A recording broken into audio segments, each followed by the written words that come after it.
ఉపాధి అవకాశాలకు మార్గాలు అనేవి ఉన్నాయి.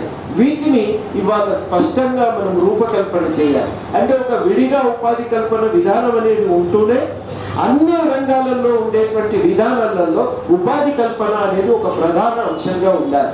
అది అనేక రంగాల్లో ఈ ఉపాధి కల్పన అనేది ఒక సీరియస్ అంశంగా ఉండటం కూడా చాలా అవసరం. ఉపాధి కల్పనతో పాటు అనుబంధంగా రావాల్సింది ఏమంటే ప్రతి ఒక్కరికి కనీస జీతాలు దొరికేటట్టు చూడాలి. ఇవాళ అది ప్రభుత్వంలో కూడా అదే సమస్య ఉన్నది, తర్వాత ప్రైవేట్ కంపెనీలలో అదే సమస్య ఉన్నది. ఇవాళ మొత్తం ప్రైవేట్ లెక్చరర్లు ఏం కోరుతున్నారంటే మినిమం వేజెస్ ఇచ్చేటట్టు చూడండి సార్. అంటే మినిమం వేజెస్ యాక్ట్ అనేది ఇంతవరకు కార్మికులకే వచ్చింది, కానీ ఇప్పుడు ఈ ప్రైవేట్ సంస్థల్లో కూడా మినిమం వేజెస్ యాక్ట్ అనేది తెచ్చి మాకు కనీసం ఈ స్కూళ్ళు కాలేజీల్లో కనీస వేతనాలు దక్కేటట్టు చూడండి అని ఇవాళ వాళ్ళు కూడా అడుగుతున్నారు. ఇవన్నీ కూడా ప్రయత్నం జరగాలి. తక్షణము మూతబడినటువంటి కంపెనీలు ఇప్పటికే రకరకాల హామీల మేరకి వీఆర్ఎస్ సింగరేణిలో ఎవరైతే తల్లిదండ్రులు అనారోగ్యం వల్ల కానీ లేకపోతే స్వచ్ఛందంగా తమ పిల్లలకు ఉద్యోగం వస్తుందనే ఆలోచనతో పదవీ విరమణ చేసిర్రో వాళ్ళందరికీ ఉద్యోగం ఇస్తామన్నారు. ఈ ఉద్యోగము ఇప్పటి వరకు కూడా అమలు చేసే ప్రయత్నం జరగలేదు. అంటే ఇది రాతపూర్వకంగా జరిగినటువంటి హామీ, మామూలు నోటి మాట కాదు. వాళ్ళకు హామీ ఇచ్చిండ్రు, వాళ్ళ కాగితం ఇచ్చిండ్రు, కానీ ఉపాధి కల్పన అనేది ఇప్పటి వరకు కూడా జరగటం లేదు. ఇవన్నీ చాలా ఆలోచన చేయవలసినటువంటి విషయాలు ఉన్నాయి. అందుకని ఉపాధి కల్పన చాలా ముఖ్యం. లేకపోతే యువత పరిస్థితి రోజు రోజుకు కూడా గందరగోళంగా తయారవుతుంది. దేశ స్థాయిలో 46% ఉండవలసిన దానికంటే తక్కువ బరువుతో ఉన్నారట. నేను ఎప్పుడు మీటింగ్ పోయిన కాడ చూస్తా పిల్లల్ని కనబడితే ఎంతమంది దొడ్డుగా నిండి కనబడతారు. ఒక హైదరాబాద్లో మీటింగులనే తప్ప కానీ ఏ ఊరికి పోయినా ఏ గవర్నమెంట్ జూనియర్ కాలేజ్ మీటింగ్ పోయినా కానీ ఒంటి మీద గట్టిగా కండున్నోడు ఒక్కడు కూడా కనబడతారు. అంటే ఎందుకు ఇట్లా ఉంటారు అని నాకు కనిపిస్తుంటాయి. చాలా చోట్ల అడుగుతుంటారు, ఎందుకని మీరు ఇంత సన్నగా ఉన్నారు వాళ్ళు. మంచిగా ఉన్నాం కదా సార్ అని అంటారు, కానీ వాళ్ళని చూస్తే ఇంకా ఎదగగలుగుతారు వీళ్ళు. ఈ పిల్లలు మంచి తిండి కనుక దొరికితే ఖచ్చితంగా ఎదగగలుగుతారు అని మనకే చూస్తుంటే కూడా అనిపిస్తుంటాయి. అంటే మంచి ఉపాధి కల్పన లేకపోవటం వల్ల వచ్చే సమస్య.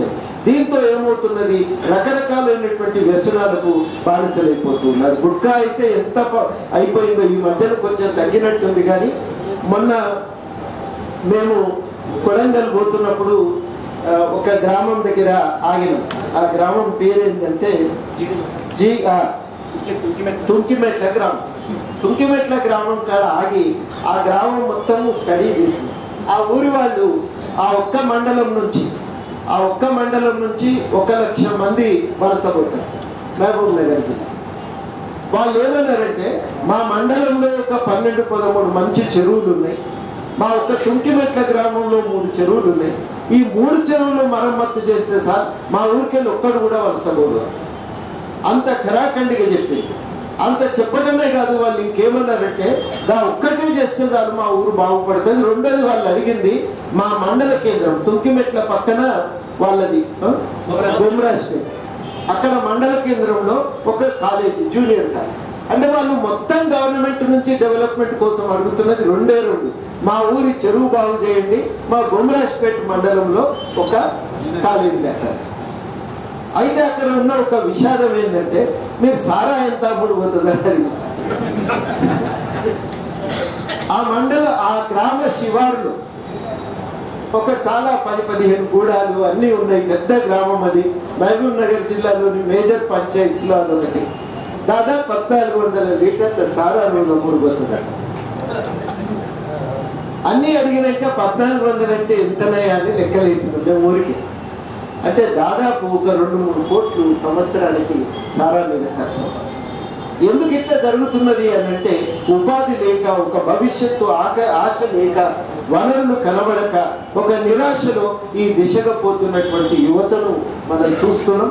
ఈ పరిస్థితి దిగజారిపోకముందే, వాళ్ళ ఆరోగ్యాలు పూర్తిగా క్షీణించకముందే యువత ఒక ఆశతో భవిష్యత్తు కోసం నిలబడి భవిష్యత్తును ఈ తెలంగాణను నిర్మించగలిగేటువంటి ఒక ప్రక్రియలో ఒక కీలకమైనటువంటి శక్తిగా వాళ్ళు అంతర్భాగం కావాలని నేను కోరుకుంటూ ఉన్నా. అట్లాంటి ప్రక్రియ అందుకనే ఈ ఉపాధి కల్పనకి ఇంత కీలకం.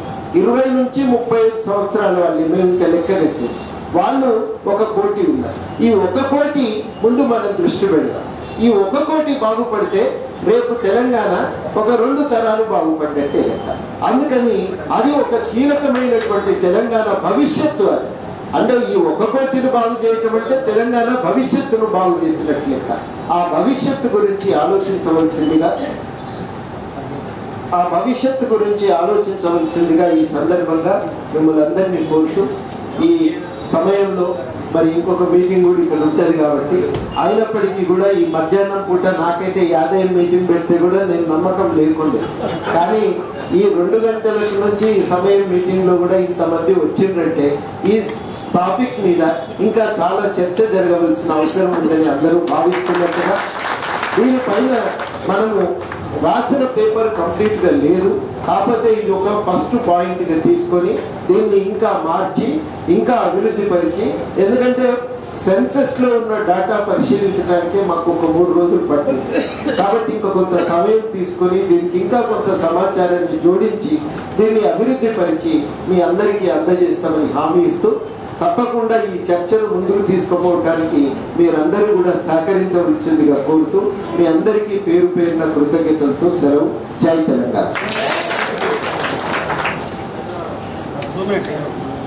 ఇప్పటి వరకు మాట్లాడిన విషయం లోపల మూతబడిన పరిశ్రమలను తెరిపించడం, కొత్త పారిశ్రామిక విధానాన్ని ప్రకటించేటప్పుడు డీసెంట్రలైజ్ చేసి అంటే మండలాల వరకు కూడా తీసుకెళ్ళి అక్కడ ఎటువంటి ఉపాధి అవకాశాలు ఉన్నాయి, 3వది మనిషి ప్రధానంగా ఉండాలని చెప్పి హరగోపాల్ సార్ చెప్పి, కోరణం సార్ కూడా జరిగిన విధ్వంసం అంతా చెప్పి, ఇది ప్రాథమికంగా మొదటి చర్యని, దీన్ని ఇంకా ముందు తీసుకుపోవాల్సినటువంటి అవసరం ఉందని, అందులో భాగంగానే మీ ప్రాంతాలలో ఉన్నటువంటి ఎమ్మెల్యేలందరికీ కూడా ఈ పాలసీని ప్రకటించమని చెప్పి మెమోరాండాలు ఇవ్వాలని చెప్పి తెలంగాణ విద్యావంతులు తీర్మానిస్తున్నది. కాబట్టి మీ జిల్లాలలో ఉన్నటువంటి అందరు ఎమ్మెల్యేలకు ఈ విధానం మీద పాలసీ ప్రకటించాలని చెప్పి మెమోరాండాలు ఇవ్వాల్సిందిగా కోరుతూ ఓట్ ఆఫ్ థ్యాంక్స్ చెప్పాల్సిందిగా డాక్టర్ శ్రీనివాస్ గారిని కోరుతున్నాను.